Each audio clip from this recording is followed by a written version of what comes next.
Bienvenue chez Les Transformateurs, un podcast créé et produit par l'Hôpital, catalyseur d'innovation en santé, afin de vous présenter des personnalités particulièrement inspirantes.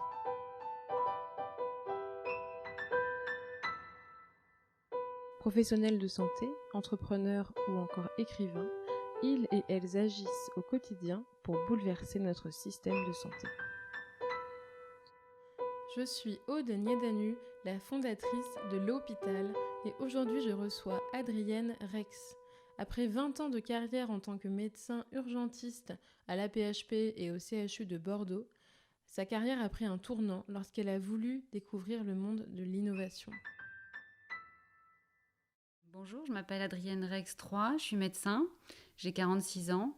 J'ai exercé pendant plus de 20 ans dans les hôpitaux publics dans différents secteurs, essentiellement aux urgences. Et aujourd'hui, j'ai fait un pas de côté et j'ai rejoint différentes équipes d'innovation et qui portent des projets de transformation au niveau de l'assistance publique Hôpitaux de Paris. Alors pour commencer, peut-être que tu peux nous raconter un peu comment tu as décidé de faire médecine ? Alors, la médecine m'est arrivée comme une vocation. À l'âge de 15 ans, j'ai regardé un reportage à la télévision. C'était l'époque de l'Éthiopie et de Bernard Kouchner qui portait des sacs de riz. Et je me suis dit que je ne pouvais pas rester dans ma vie habituelle, bien tranquille, et que je devais absolument faire quelque chose pour les autres.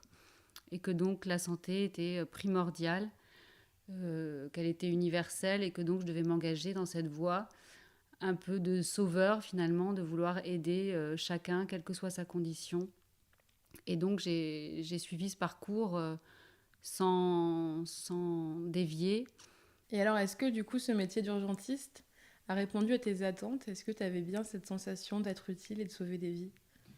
J'ai adoré le métier d'urgentiste parce que c'est un métier polyvalent, un métier d'équipe où l'un sans l'autre on ne peut pas avancer et on ne peut pas exercer nos missions.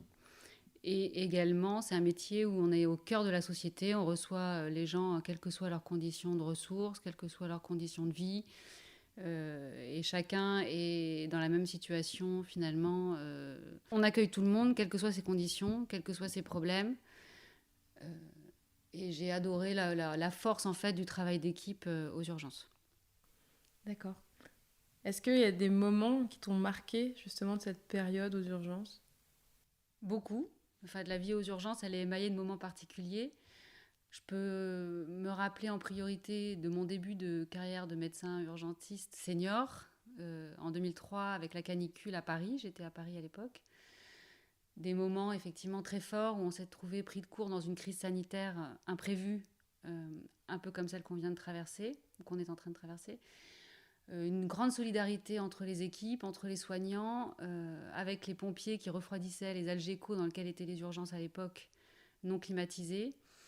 Des patients qui arrivaient jour et nuit de façon tout à fait intensive et une mobilisation totale des équipes déjà comme on a pu la vivre aujourd'hui.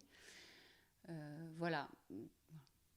Et donc, tu es resté 20 ans aux urgences, c'est ça ? Alors, j'ai travaillé pendant 4 ans en tant que médecin senior aux urgences de l'hôpital Saint-Antoine à Paris. Et ensuite, je suis retournée vivre à Bordeaux, donc où j'avais fait mes études.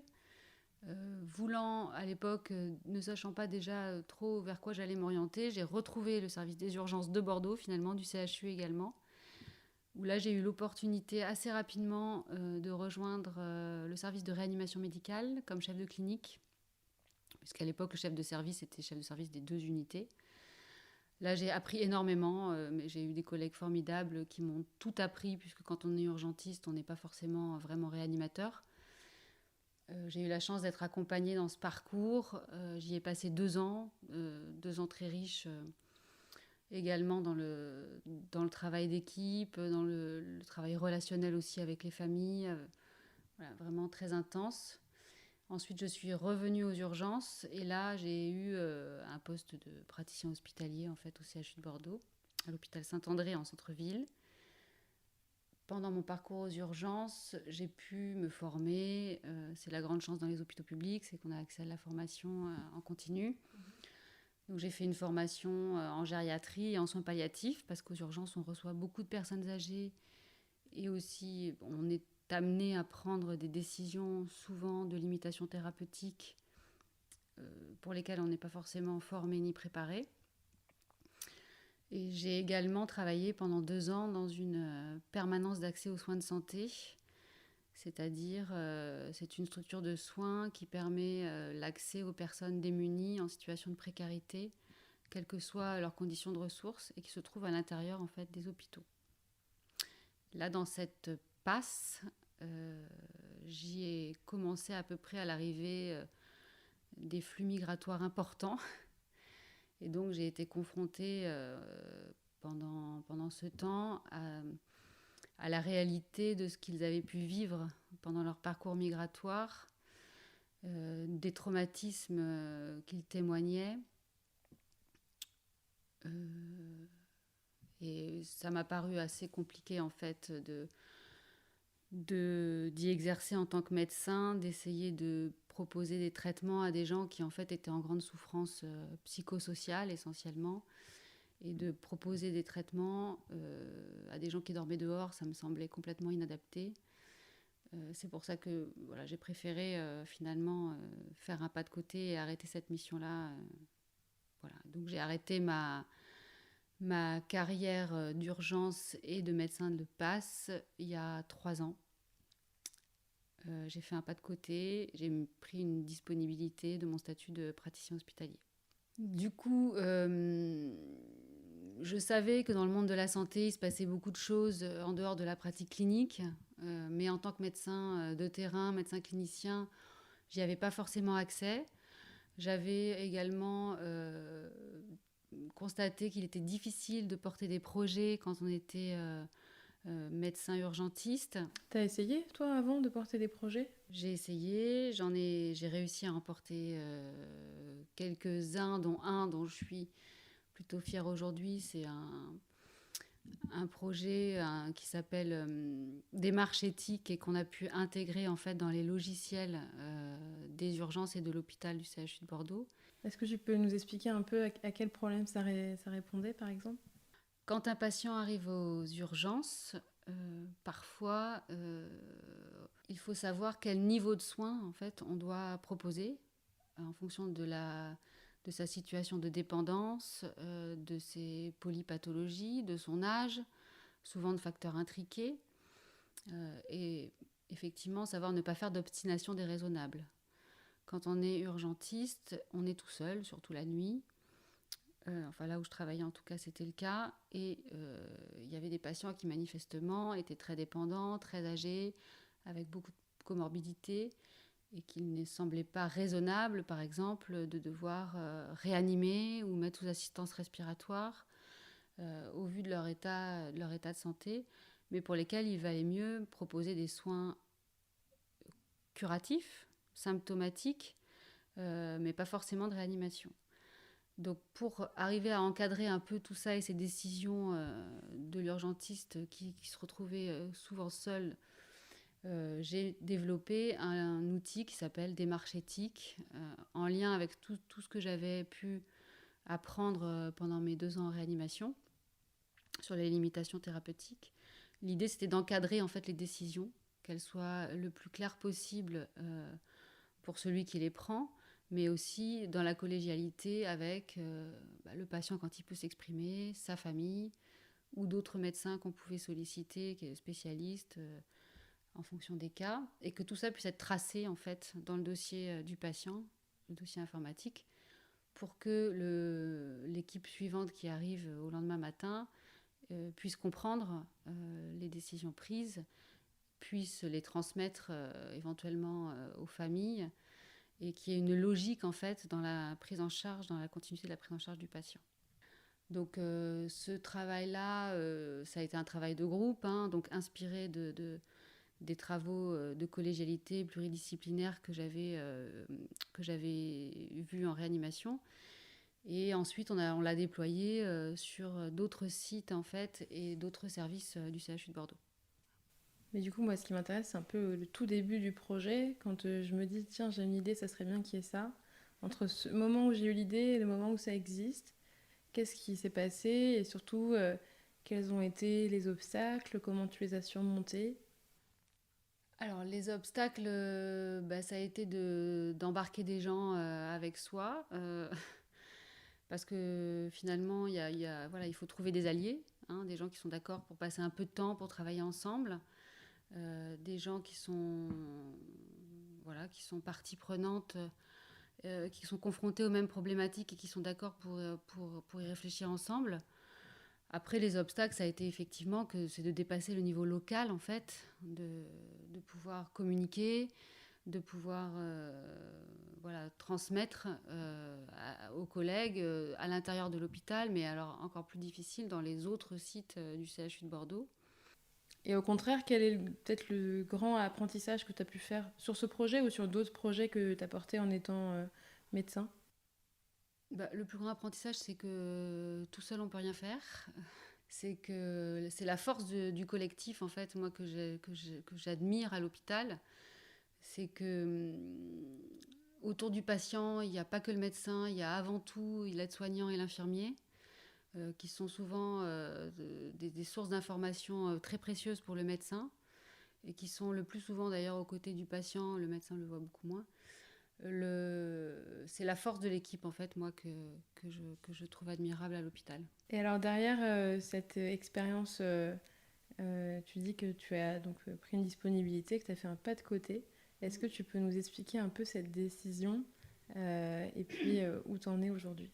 Donc, comme je disais, la vie aux urgences, elle est passionnante, elle est riche, on est vraiment au cœur de la société, mais elle est aussi fatigante. Elle est exigeante puisqu'il faut travailler jour, nuit, week-end, sans compter. Voilà.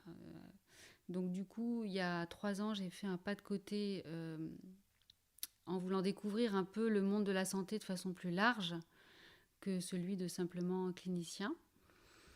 J'ai donc pris une disponibilité et je me suis dit la meilleure façon d'aller découvrir le monde qui m'entoure, c'est de reprendre une formation. Et donc je me suis inscrite à un MBA à l'IAE de la Sorbonne, un MBA en marketing, management et communication de la santé. Le programme était très vaste et du coup je me suis dit ça correspondait parfaitement à mes attentes. Je savais que j'allais rencontrer d'autres personnes du monde de la santé, mais pas que, des gens aussi qui voulaient y rentrer et qui avaient des compétences différentes. Je savais que j'avais envie d'apprendre, que j'avais envie de découvrir tous ces univers complémentaires en fait à la pratique clinique. Donc je suis revenue vivre à Paris pour faire cette formation. C'est courageux après avoir fait 10 ans de médecine. J'avais fait à l'époque de quoi d'études, oui. Bah oui, de reprendre encore des études. Moi, je suis une éternelle étudiante. Hein. Si je pouvais, je ferais que ça toute. Je trouve ça génial en fait d'apprendre et c'est très riche toujours de rencontrer d'autres personnes, enfin d'échanger. Donc dans cette formation, j'ai appris des choses. C'était une formation et à la fois universitaire, à la fois avec des professionnels de terrain des différents secteurs, où on apprend finalement comment monter son entreprise, sa start-up, comment communiquer.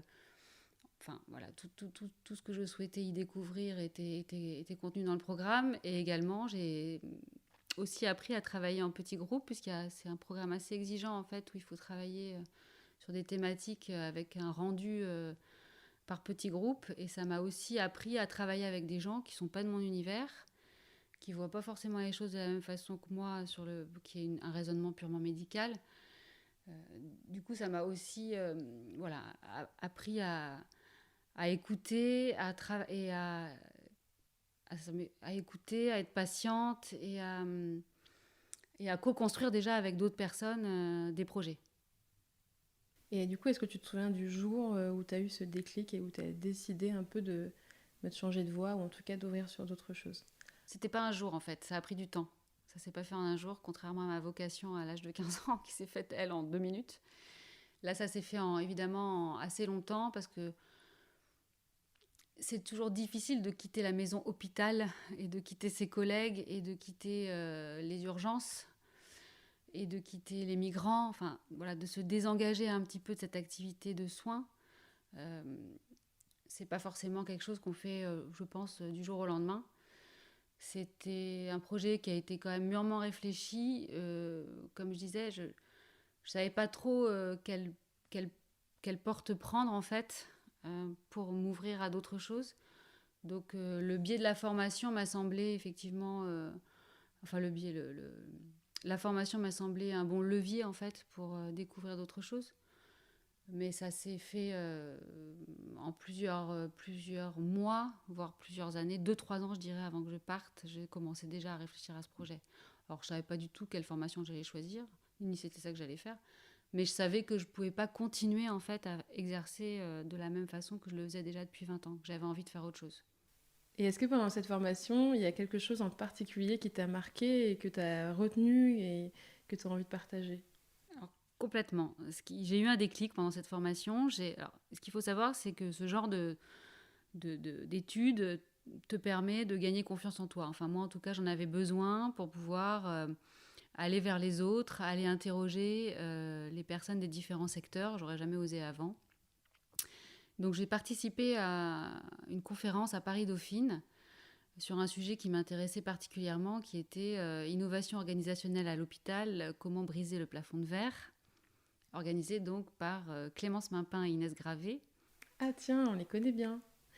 Juste pour les auditeurs qui n'auraient pas fait le lien, on les a interviewés dans la saison 1, Inès dans l'épisode 1 il me semble, et Clémence dans l'épisode 9 je crois. Voilà. Donc le sujet évidemment a éveillé ma curiosité. J'y suis allée et j'ai découvert, elles présentaient en fait leur programme Hospitalant.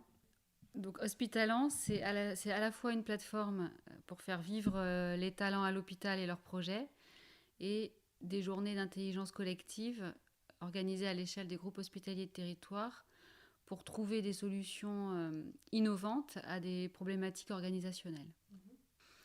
Donc j'ai adoré d'abord le sujet, j'ai adoré la façon dont elles en parlaient, le dynamisme qu'elles avaient, et j'ai proposé de les suivre sur cette thématique pour faire mon sujet de mémoire de master, donc sur les innovations organisationnelles et l'intelligence collective et l'innovation participative comme levier d'adaptation des hôpitaux au changement actuel.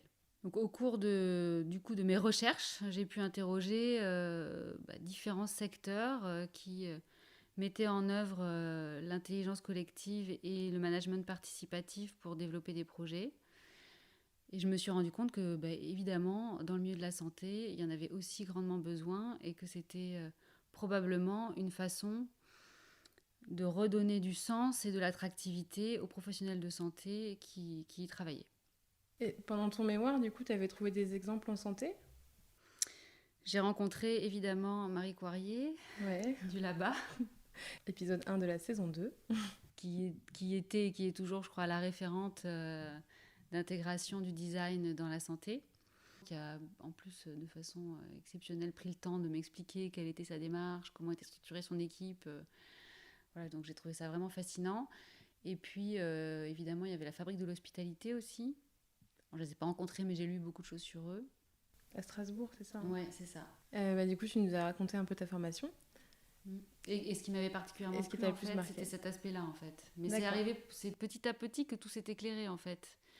C'est-à-dire qu'en fait, Hospitalant, on parlait pas du tout de design quand on m'a parlé d'Hospitalant et quand j'ai accompagné. Je me suis dit, mais bon sang, mais c'est quoi ces méthodes? Mais qu'est-ce qu'ils font? Enfin, je connaissais pas du tout.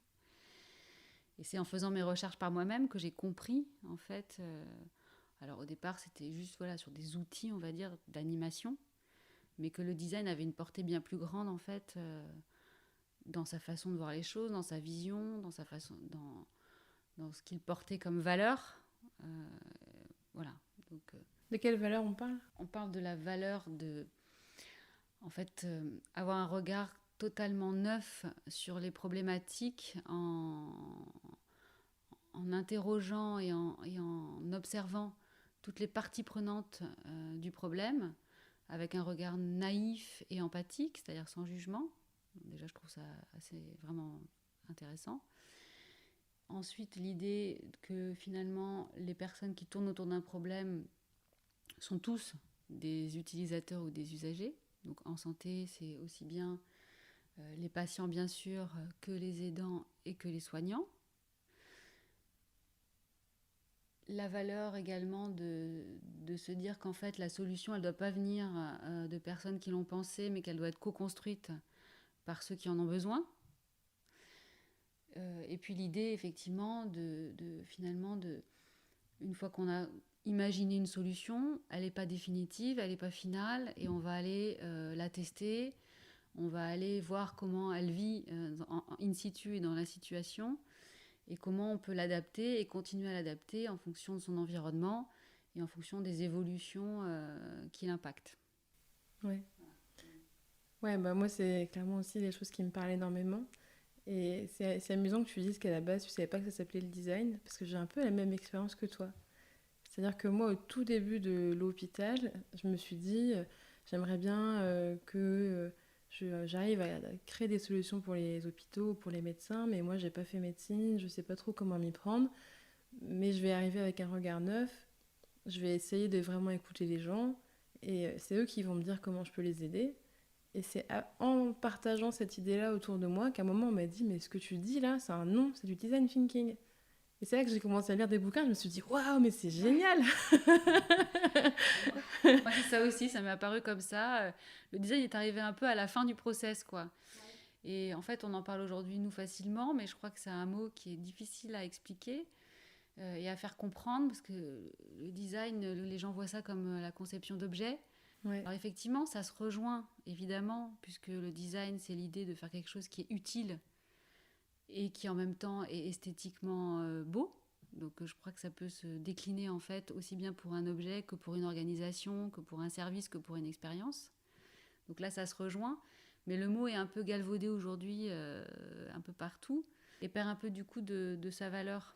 Oui, et puis je pense qu'on sait que designer c'est un métier, on sait que c'est un métier qui a l'air difficile, et je pense qu'il y a aussi un peu une crise de légitimité de est-ce que moi j'ai le droit de dire que je veux faire du design alors que je suis pas designer, j'ai pas le diplôme de designer, tu vois. Ah bah moi, je me dis pas ça. Moi, je suis très admirative des designers. Parce qu'en plus, ce que j'ai pas dit, c'est qu'ils apportent quand même un aspect créatif et graphique aux solutions. Pardon, je crois que je me suis mal exprimée parce que moi ce que je voulais dire c'était plus que quand tu dis tu te dis pas ça, tu veux dire tu te dis pas que t'es designer, c'est ça que tu veux dire? Oui. Ouais, mais en fait je trouve il y a une dimension intéressante dans tout ça qui est de se dire finalement ce que tu as cité toi pour expliquer les valeurs du design, tout le monde peut se les approprier, et en fait si on prenait tous la peine de se les approprier, on aurait une manière de concevoir les choses qui serait beaucoup plus vertueuse. Et du coup, c'est vrai que le fait d'utiliser ce terme de design thinking, de design, ce que nous-mêmes on utilise parce qu'on ne sait pas comment l'appeler autrement, bah, ça met un peu une barrière où finalement, je pense qu'il y a des gens qui n'osent pas utiliser ces termes ou s'approcher trop près de ces méthodes en se disant je suis pas légitime parce que moi je suis pas designer. Tout comme il y en a plein qui osent pas aller vers la santé en se disant je suis pas légitime parce que moi je suis pas médecin. Est-ce que tu en penses de ce côté-là de rendre les méthodes et de rendre les milieux beaucoup plus inclusifs et ouverts à des personnes extérieures qui peut-être n'oseraient pas, mais qui en fait ont aussi une place. Tu vois, comment toi, en tant que médecin, tu t'es dit, moi aussi j'ai le droit de faire du design? Alors je pense que le design, et j'ai mis un peu de temps à le réaliser, c'est du soin. Ça peut paraître un peu énorme de dire ça, mais pour moi c'est vrai. Du soin au sens de care, parce que en fait, comme je l'ai expliqué, quand on prend du temps, qu'on interroge les gens, qu'on construit avec eux les solutions, et pour que tout le monde finalement à la fin se sente mieux et que la solution puisse être bénéfique à tous, ça reste, enfin pour moi c'est dans le domaine du soin. Voilà.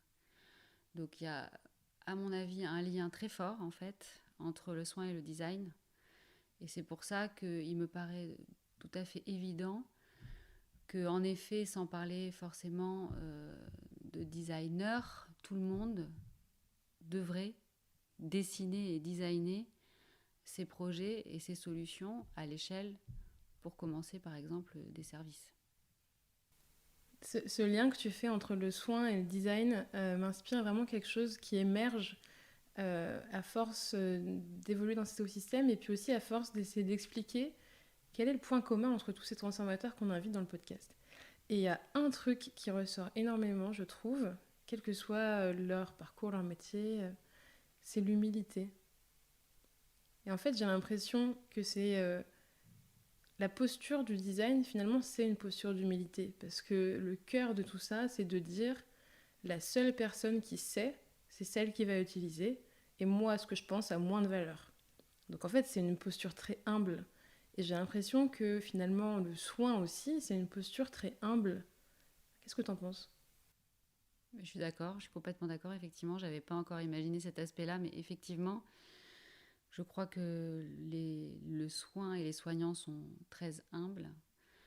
Effectivement, l'humilité est un point commun entre le design et le soin. Je suis d'accord. Pourquoi? Désolée, ça émerge en même temps que je te Pourquoi parle, hein. Je te prends par surprise ouais. avec mes questions, mais ce que tu dis est intéressant et ça me fait penser à ça. Ouais, En tout cas, le design peut apporter l'humilité nécessaire aujourd'hui à la réorganisation et à la transformation, on va dire, des services ou des unités ou des pôles, des DMU, etc. Je crois que ce qui est important aujourd'hui, ce que tout le monde demande, c'est d'être un peu chacun à un niveau égal, en tout cas pour envisager l'avenir. Alors pas égal dans sa formation, mais égal dans sa participation en fait au projet. Et je crois que la posture descendante, médecin qui a un peu tous les pouvoirs sur les autres, elle doit évoluer, elle ne peut plus exister comme elle existait avant. Et je crois qu'aujourd'hui, ce dont témoignent d'ailleurs la plupart des professionnels de santé, c'est qu'ils ont besoin d'être écoutés, qu'ils ont besoin d'être valorisés, d'être reconnus par les médecins avec qui ils travaillent. Et je pense que dessiner les projets ensemble, ça peut être un bon moyen de leur montrer l'importance qu'ils ont aussi dans les équipes. En fait, le terme là qui me vient à l'esprit, c'est démocratie. Exactement. C'est la définition de la démocratie. Démocratie participative, ouais, tout à fait. C'est faire rentrer la démocratie dans les services hospitaliers.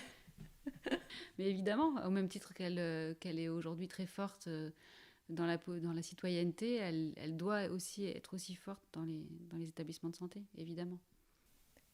Ben, merci beaucoup, en tout cas c'est passionnant cette discussion. On va revenir à la suite de ton parcours, puisque donc là on en était à ton mémoire que tu as soutenu. Et comment aujourd'hui ça s'insère dans ta carrière? Qu'est-ce que tu fais en fait aujourd'hui? Alors, j'ai la chance, finalement, d'avoir cru en mes rêves, on va dire, depuis le début, d'avoir cru qu'il était possible aussi, en tant que médecin, de participer à ces changements et à ces évolutions nécessaires dans les hôpitaux. Et j'ai été donc en lien pendant toute cette période quand même marquée aussi par la crise. Je suis restée en lien avec toutes ces personnes qui portaient ces projets de transformation, dont Inès Gravé. Donc je travaille aujourd'hui à la mission innovation de l'hospitalisation à domicile de l'assistance publique avec elle. Et également à la direction des projets de la transformation du groupe hospitalier Paris-Sorbonne, de la PHP également. Donc je suis revenue à la maison mère de l'hôpital public à Paris et je suis particulièrement heureuse que les deux équipes, aussi bien HAD que direction des projets, aient souhaité que je les rejoigne pour apporter mon regard médical, mon expérience évidemment, et aussi pour pouvoir les aider à développer des projets selon ces nouvelles modalités qu'ils portent des deux côtés. Et en quoi tu penses que d'intégrer justement tout ça, ça va transformer l'hôpital? Alors, transformer l'hôpital, c'est quand même très présomptueux. Alors, je pense que, comme j'ai dit, travailler avec des méthodes nouvelles sur le plan organisationnel, avec l'aide des designers notamment, mais pas que, en partant des équipes, en essayant de les accompagner dans la réponse à leurs problématiques de terrain, va permettre de leur redonner du sens à leur travail, de leur redonner de l'engagement, de remettre de l'attractivité dans les postes. Je pense qu'aujourd'hui, la valorisation financière ne suffit pas. On l'a bien vu avec le Ségur et les départs non remplacés actuellement. Aujourd'hui, il y a une crise de sens, une quête de sens pour tout le monde, quel que soit le métier, dans le soin en tout cas. Et je pense que adopter cette posture finalement d'humilité envers tous les soignants et leur permettre de construire, de développer leurs projets comme eux le souhaitent pour répondre à leurs besoins, c'est un formidable levier, je pense, d'attractivité et d'engagement. D'accord. Et alors moi, si je suis directrice d'un hôpital et là, je t'écoute et je me dis, ah ouais, c'est une bonne idée, je vais le faire. Par où on commence? Donc si je suis directeur et que je veux répondre de cette façon-là, je pense qu'il faut créer une équipe pluriprofessionnelle, décloisonner les postures, intégrer à l'équipe de direction des soignants, alors médecins, mais pas que, ça peut être aussi des cadres de santé, enfin des personnes qui ont de l'expérience, une expérience de l'hôpital, mais aussi une expérience de la ville et des différents réseaux, c'est évidemment un plus. Et puis intégrer un designer à l'équipe qui va forcément nous apporter son regard à lui. Après, son regard différent et qui est complémentaire, à mon avis, à l'élaboration de tous ces projets. Donc, direction, professionnel de santé et designer. Je pense que c'est le trio gagnant. Ok, et une fois que j'ai fait mon équipe, qu'est-ce que je fais? À quelle échelle déjà? Parce que je pense que c'est pas évident de se poser cette question-là. Si je fais le truc à grande échelle, peut-être que c'est une machine à gaz. Si je fais le truc à petite échelle, est-ce que ça a de l'impact? Comment je m'y prends? À mon sens, il faut commencer sur une petite échelle, petite équipe, en mesurant. Il faut partir d'un problème et non pas d'une solution. Solliciter des équipes, c'est ce qu'on fait sur carte blanche en fait à la HAD. Il y a eu un appel à projet en demandant aux équipes définissez-nous une problématique, ne pensez pas solution et on va vous accompagner pour trouver cette solution, mais ça va prendre longtemps, ça va prendre du temps parce qu'on va passer par toutes les étapes du design thinking. Et alors là, du coup, sur le programme Carte Blanche dont tu parlais au HAD, que tu as co-construit avec Inès Gravé et que vous êtes en train d'animer, vous en êtes où? Est-ce que tu peux nous en parler un peu? Donc moi, j'ai rejoint Inès au mois de septembre. Elle avait déjà composé un jury qui avait sélectionné 10 équipes. Il y a eu 17 équipes qui ont répondu à travers des vidéos à l'appel à projet. Donc j'étais déjà agréablement surprise de voir comment toutes ces personnes de la HAD arrivaient à se mobiliser, à se motiver pour répondre. Ces 10 équipes, elles sont accompagnées finalement de façon quasiment hebdomadaire au jour le jour. Après une phase, elles sont en phase d'exploration là, donc avec des thématiques plutôt organisationnelles. Quand tu dis exploration, ça veut dire quoi? Alors elles font des entretiens, des interviews des différents utilisateurs et personnes concernées par leurs problématiques.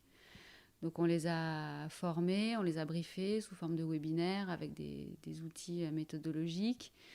Et on leur demande, du coup, là, d'ici la moitié du mois de novembre, de nous faire un rendu sous forme de persona, avec des citations, avec des verbatims, pour essayer finalement de trouver un petit peu les angles morts et voilà, de définir des portraits types, en fait, des utilisateurs.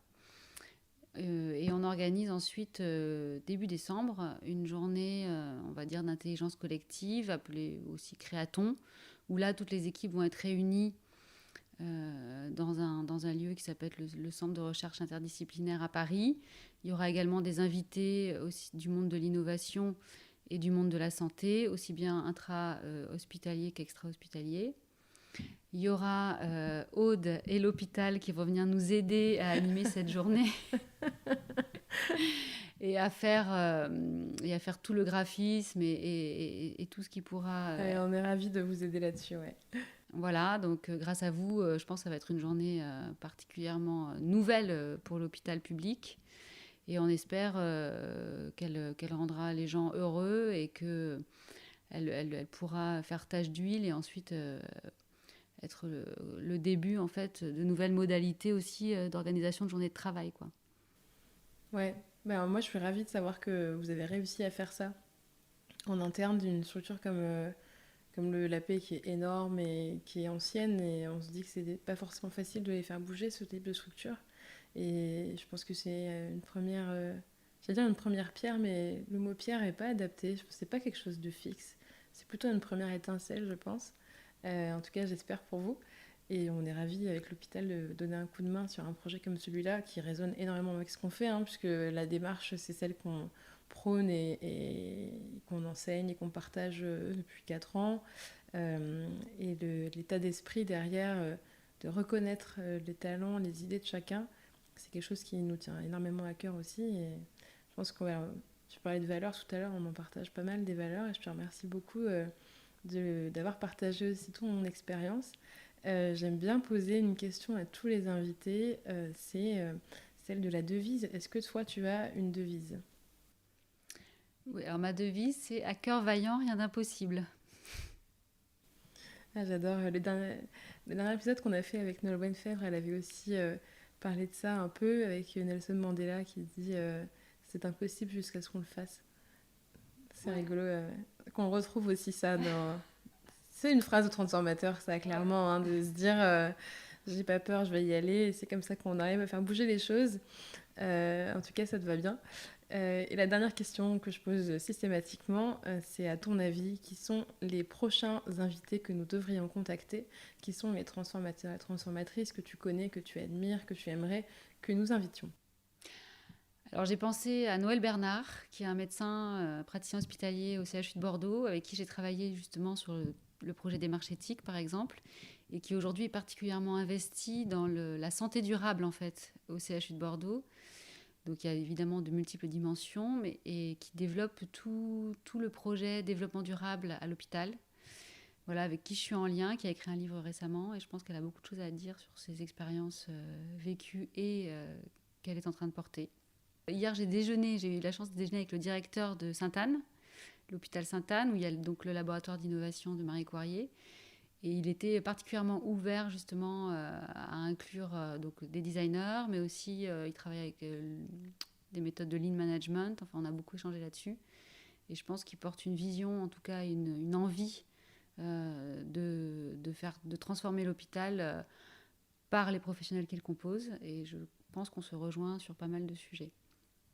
Ok, bah écoute, c'est bien noté. Merci beaucoup à toi, Adrienne. C'était un super moment. Je te souhaite énormément de réussite dans tous tes projets, de réussir à porter cette vision. On est de plus en plus nombreux à le faire, je pense, donc ça va bouger, j'y crois. Ça va se transformer. Et encore une fois, merci de ton témoignage, de ton temps. Merci à toi, Aude. Merci beaucoup. Merci d'avoir écouté cet épisode des Transformateurs. J'espère qu'il vous a plu. Si c'est le cas, je vous invite à le partager autour de vous, à laisser 5 étoiles et à vous abonner. Transformer le système de santé, c'est justement le cœur de la mission de l'hôpital. Pour en savoir plus, rendez-vous sur les réseaux sociaux ou sur notre site l'hôpital.care, C-A-R-E. En tout cas, on se retrouve dans 15 jours pour le prochain épisode du podcast.